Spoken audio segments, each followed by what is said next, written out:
Salut les amis, j'espère que vous avez la forme. On se retrouve aujourd'hui pour l'analyse de 3 nouveaux projets sur la première brique, le Zola, les nuages et le léopard. 3 collectes qui auront lieu ce mercredi 5 juin à 10h, midi et 15h. Collecte assez petite en fait, moins du million d'euros par rapport à d'autres collectes qu'on a vu record ces derniers temps.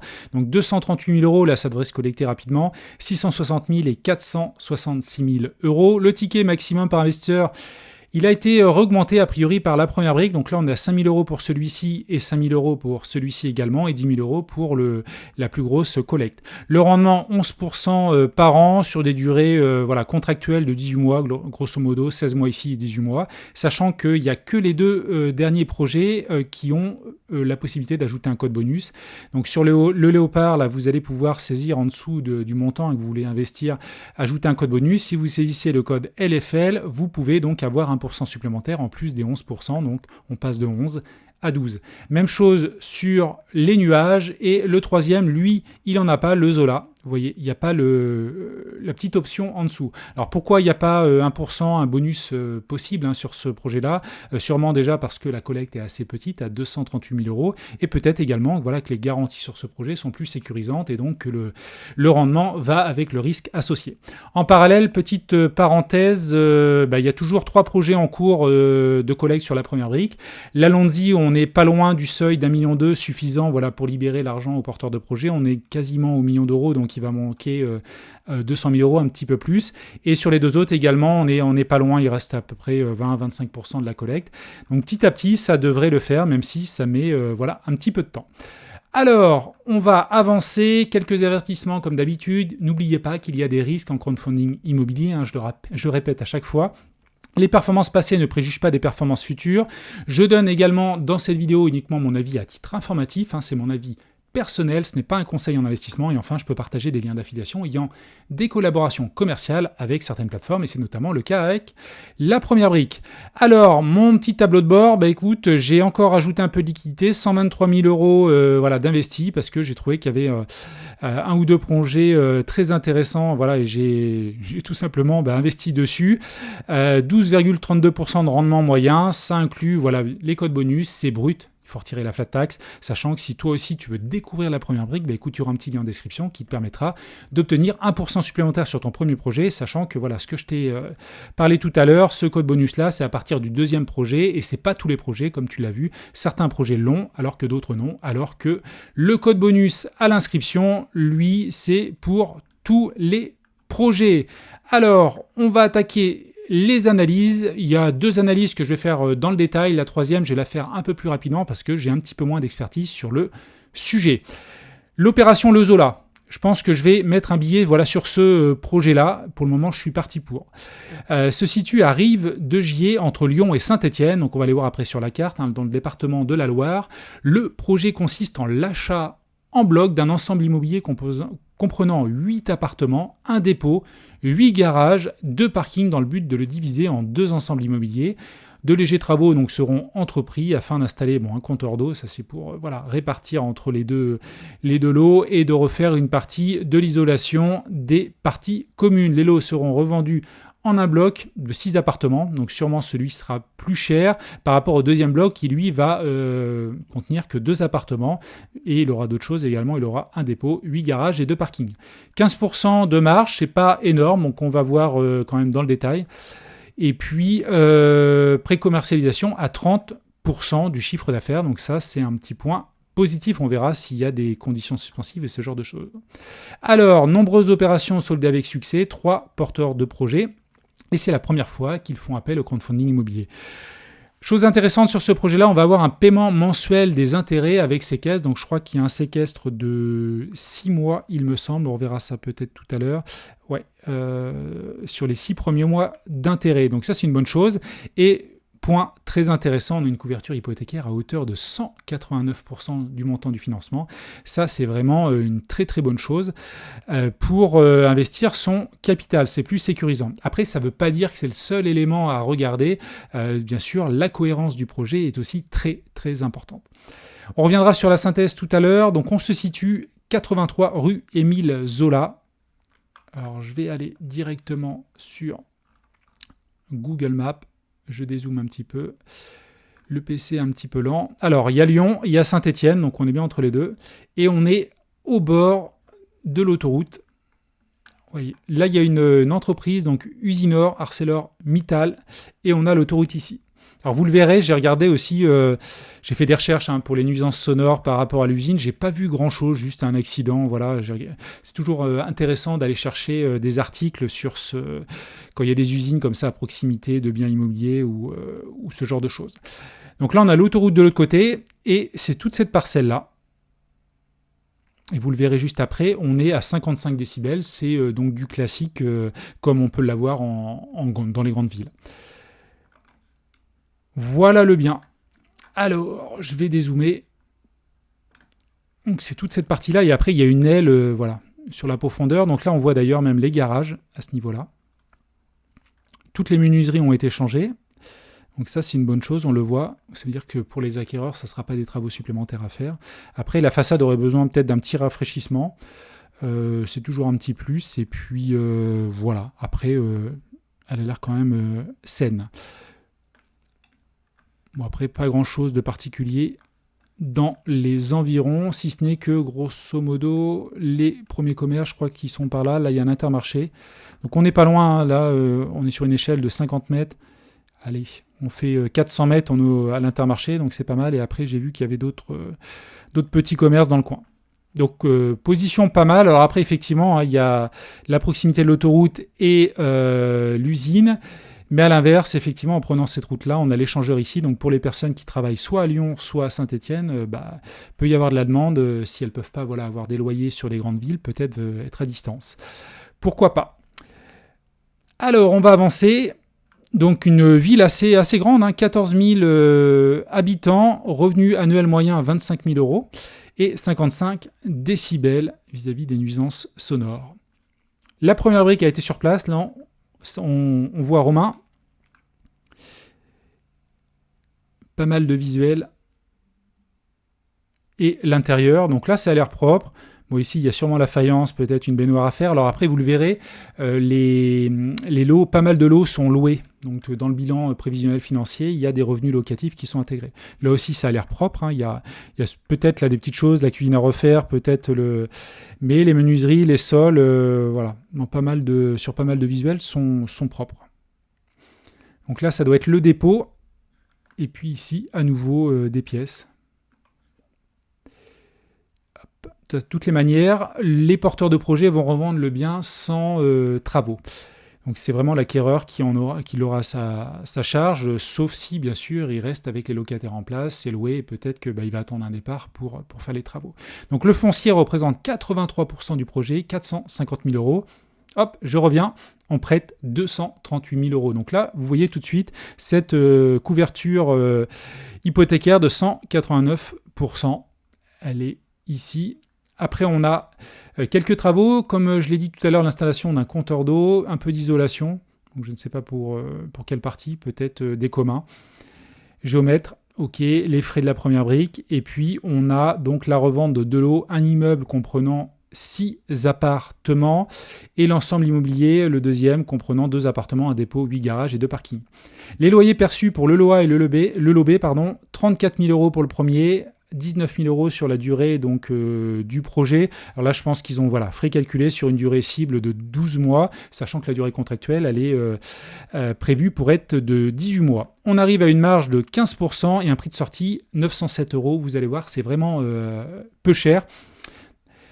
Et ça, c'est une bonne chose. Alors, dans le cadre de ce projet, une enveloppe travaux, donc on en a parlé tout à l'heure, 13 000, il y a 5% d'aléa, c'est toujours un petit plus, pas d'autorisation d'urbanisme, donc ça c'est toujours top. Et il y a une offre d'achat qui a été signée en fait sur 50% en unité de lot, mais ça, c'est sur donc, le lot B, ce qui représente 30% du chiffre d'affaires. Donc je vais revenir sur le bilan prévisionnel. C'est ce lot ici à 195 000 € qui est sous offre. Hein. Il n'y a pas de compromis signé. Pour l'instant, on est sur une première étape. Mais c'est important, ça veut dire qu'il y a un petit peu de demande. Alors, je vais descendre. Donc, à ce jour, un accord de principe d'une banque a d'ores et déjà été obtenu par les acquéreurs, ce qui est un excellent point. Cette vente permettant de couvrir la majorité, effectivement, quand on regarde la majorité du prêt qu'on octroie, donc 195 000 € et on prête un peu plus de 200 000 €. Donc déjà, ça couvre une bonne partie du prêt. Et puis, les porteurs ont également prévu qu'en l'absence de commercialisation en bloc de l'ensemble A, s'ils n'arrivent pas à le vendre, ils procéderont à la revente à la découpe des différents appartements visant ainsi un chiffre d'affaires sur l'immeuble supérieur à 500 000 euros. Pour le moment, il est affiché à 410 000 euros, mais évidemment, quand on prend le temps, voilà, le vendre à la découpe, ça demandera peut-être un petit peu plus de temps, mais on peut dégager un chiffre d'affaires plus important sur le projet. Alors, vis-à-vis du prix de sortie, pour moi, c'est le plus intéressant en parallèle, parce que la commercialisation, c'est bien, mais derrière, on n'a aucune garantie d'aller au bout. Par contre, le prix de sortie, il est important pour savoir si derrière, si l'offre tombe à l'eau, est-ce qu'on va avoir un prix de sortie suffisamment attractif pour trouver des acquéreurs par la suite. Donc là, ils disent qu'on a un prix pour l'immeuble A à 938 euros par mètre carré. Donc ça, c'est l'immeuble qui a que des appartements. Donc vous voyez, 938, on est dans la fourchette basse. Même s'il y a des travaux derrière, on est vraiment assez bas, surtout que c'est loué en ce moment. Donc ça veut dire que ce n'est pas des logements insalubres, a priori. Donc ça, c'est une bonne chose. Et le deuxième, 679 euros par mètre carré. Bon, bien entendu, là, c'est mélangé parce qu'il y a les garages, de parking et puis également le dépôt. Mais là, c'est moins cher. Donc 938 euros par mètre carré. Pour moi, le prix de sortie est vraiment cohérent. Et c'est intéressant parce que je pense qu'il devrait trouver preneur. Et s'il ne le trouve pas, voilà, pour le vendre dans la globalité, une vente à la découpe est tout à fait possible et envisageable. Alors, on va passer maintenant à nos porteurs. Donc, 3 porteurs de projet. On n'a pas parlé de l'expérience tout à l'heure. Hop, je suis passé rapidement. Donc, ils ont déjà fait pas mal d'opérations et c'est la première fois, effectivement, qu'ils font appel au crowdfunding immobilier. Donc, la société, il me semble qu'elle est très récente. Je crois qu'il n'y a pas la date, il me semble qu'elle a été créée. Voilà, à date, cette entreprise est vierge de tout passif, mais je crois qu'elle a été créée récemment. Donc ils ont déjà fait par contre des projets en nom propre, ou peut-être via des SCI ou ce genre de choses. Et on a donc côté garantie, une caution personnelle, une hypothèque de premier rang, couverture de 189%.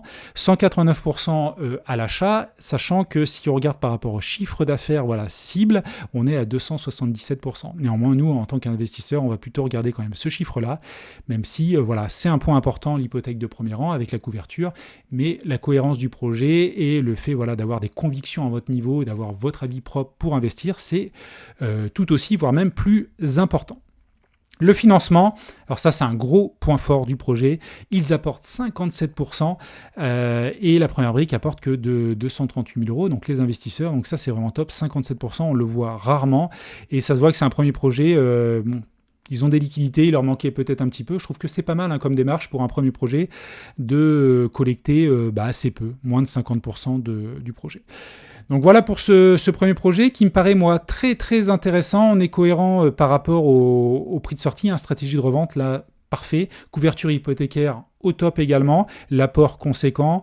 La préco de 30%, c'est un plus, mais ça, je le laisse quand même de côté. Et le paiement mensuel des intérêts, je trouve ça aussi pas mal. Moi, ça me tente pas mal, ce genre de choses. Donc, voilà, toujours dans le but d'avoir des revenus récurrents mois après mois. Porteur de projet, effectivement, débutant en tant que marchand de biens professionnel. Par contre, ils ont déjà fait pas mal de projets en nom propre derrière. Donc, il y a quand même une expérience. Donc, on va dire expérience moyenne pour les porteurs de projets. Autre point également, la marge n'est pas monstrueuse, néanmoins 15%. Ils peuvent quand même baisser le prix par exemple de l'immeuble A. Si nécessaire, baisser de 5%, il faudrait faire des stress tests. N'hésitez pas d'ailleurs à les faire à votre niveau. Mais voilà, marge, ça mériterait peut-être un petit peu plus, mais le projet reste quand même très très intéressant avec une très belle couverture hypothécaire. Un bel apport des porteurs de projets, une expérience intermédiaire, mais ils ont déjà fait pas mal de projets, et puis les intérêts mensuels, et une localisation intéressante, à mon sens, même si il y a une proximité de l'autoroute et de l'usine. Néanmoins, on est dans une ville assez conséquente, et pour des personnes qui travaillent à Lyon ou Saint-Étienne, c'est un positionnement quand même assez intéressant. Allez, on passe au deuxième projet. L'opération Le Léopard, donc là c'est à domicile, c'est par chez moi à Bordeaux dans le département de la Gironde. Le projet consiste, tiens d'ailleurs petite parenthèse, je me suis pas arrêté, j'ai été un petit peu vite. La population sur rive de Gier, donc ça c'est stable depuis pas mal d'années. Ça, c'est une bonne chose. Le prix au mètre carré, on l'a vu tout à l'heure, on sort à moins de 1000 euros. Donc Donc là, on le voit, on le confirme ici. Il y a une petite baisse depuis 2 ans. Donc c'est à souligner. Après, je crois que les maisons ne baissent pas. Il y a quand même de la demande. Hein. Et voilà, c'est pas une baisse non plus de moins 10, moins 15%. Et ce que je voulais vous montrer, non, c'était tout. Voilà, je ferme la parenthèse, hein, mais c'est important de vous donner un maximum d'informations. Donc le projet à Bordeaux consiste en l'achat d'une échoppe. Échoppe, c'est une toute petite maison de 61 mètres carrés dans le but de la rénover et de la transformer en un bien de 127 mètres carrés. Donc là, c'est totalement différent par rapport au premier. Le premier, c'est achat-revente ou achat-division-revente. Là, on va être sur achat gros travaux revente. Donc pour ce faire, un permis de construire a été obtenu et purgé par notre porteur, donc permettant la surélévation et la rénovation du bien. Vous allez voir, il y a un bien juste à côté où ça a été fait et c'est classique dans Bordeaux quand on se balade. Moi, ça m'arrive régulièrement en vélo. On voit souvent ces maisons qui sont de plein pied et il y a la possibilité de faire vraiment une surélévation par-dessus. 16% de chiffre d'affaires après financement. Difficile d'aller chercher des marges très conséquentes sur Bordeaux. Le prix de l'immobilier, c'est cher. Donc c'est quelqu'un qui a plusieurs opérations déjà réalisées à titre perso. Il se lance en tant que marchand de biens en 2024. Donc là aussi, on va avoir une expérience intermédiaire. Il a l'expérience à titre personnel, il a déjà fait des choses. Et vous allez voir aussi, il a des compétences en termes de travaux. Donc ça, c'est un gros plus. Après, en marchand de biens, c'est son premier projet. Et c'est la première fois, donc bien sûr, qu'il sollicite une plateforme de crowdfunding immobilier. On a donc caution personnelle, hypothèque de premier rang, on a une couverture assez faible de 67%. Après, il faut relativiser parce qu'il y a un compte intermédiaire, compte séquestre, où ils vont libérer que la somme de base pour l'acquisition. Donc on va avoir, si on prend en compte ces éléments-là, une couverture hypothécaire à 100% dès le début du projet. On reviendra sur la synthèse après. Donc Bordeaux, tout le monde connaît, je pense, 15 rue du Sablonnat. Hop, on n'est pas loin de la gare, mais assez à distance pour pas avoir les nuisances donc de la gare. On est dans une petite rue, pas loin des boulevards, donc ça c'est pas mal.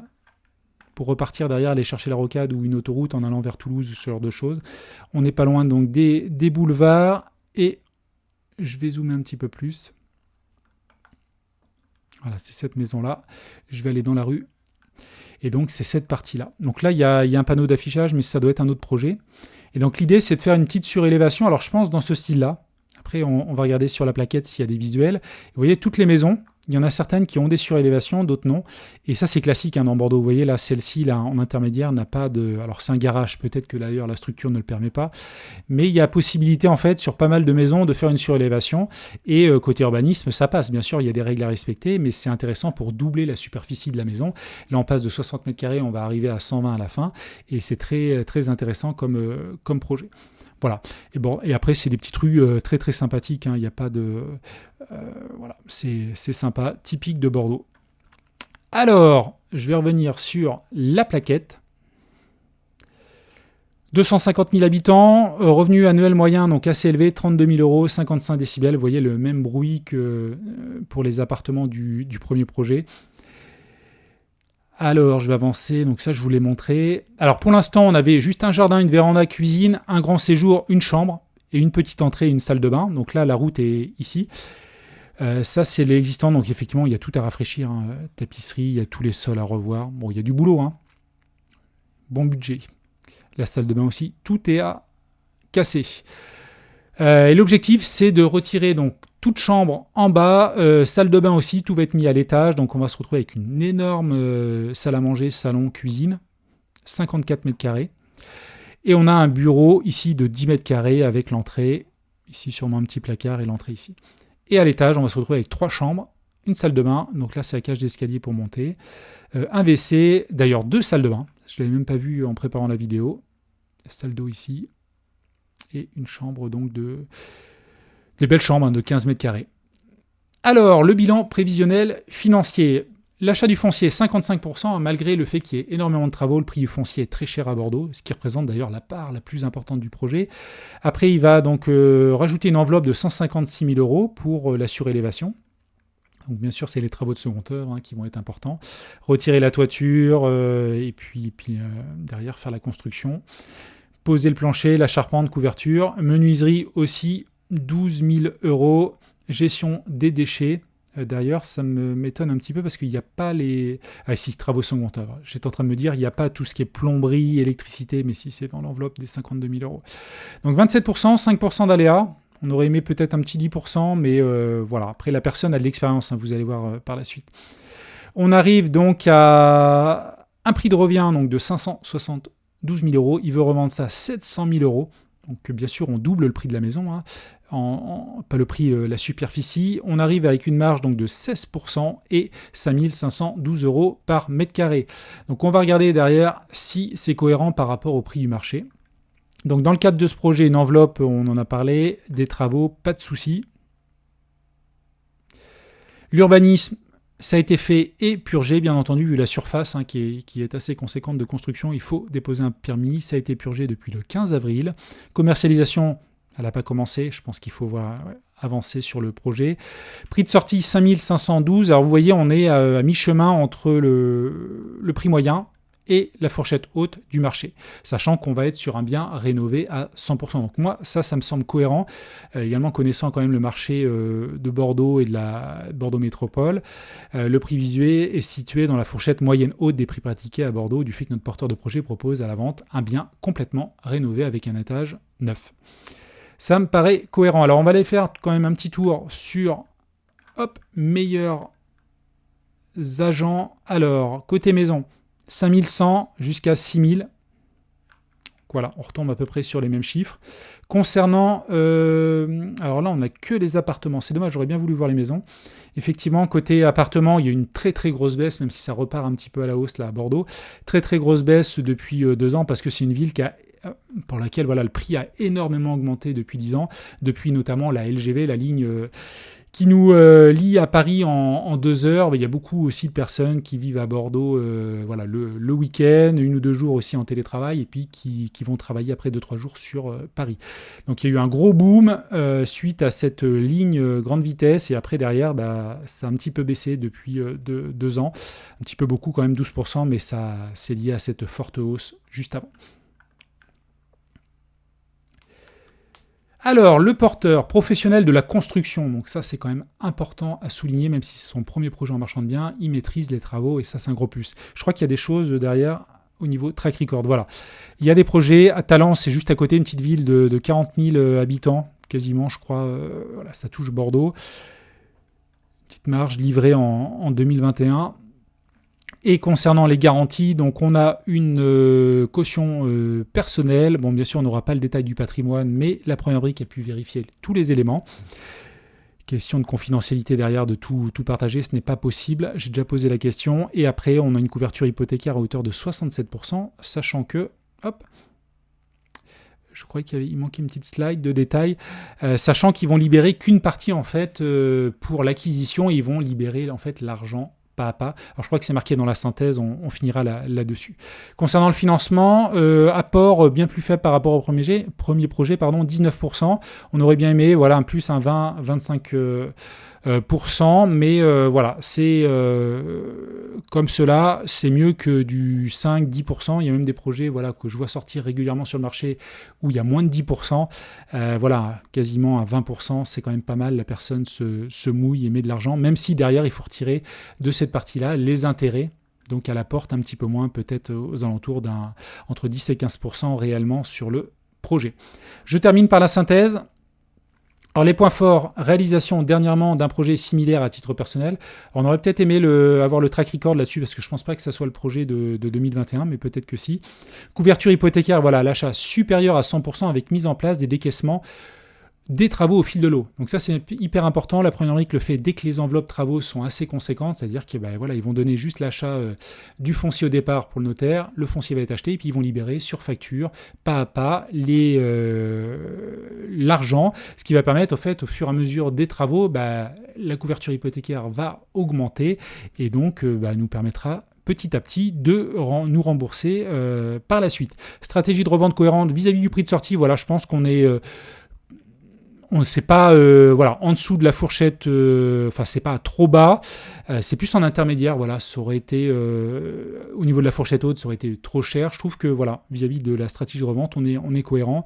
Et concernant les points faibles, donc porteur de projet débutant, c'est quelqu'un qui a quand même de l'expérience dans la construction depuis 15 ans, ça c'est quand même positif. Charge travaux importante, donc décaissement au fur et à mesure, absence de préco, durée maximale confortable, sachant que la durée maximale, 12 mois, je crois que c'est 18 mois la durée contractuelle. Voilà pour ce projet. Et maintenant, on va passer au troisième projet. Alors lui, je vais pas l'analyser dans la globalité, je vais m'arrêter sur cette slide-là parce que c'est du viager. Et viager, c'est pas obligatoirement quelque chose que je maîtrise voilà, à 100%.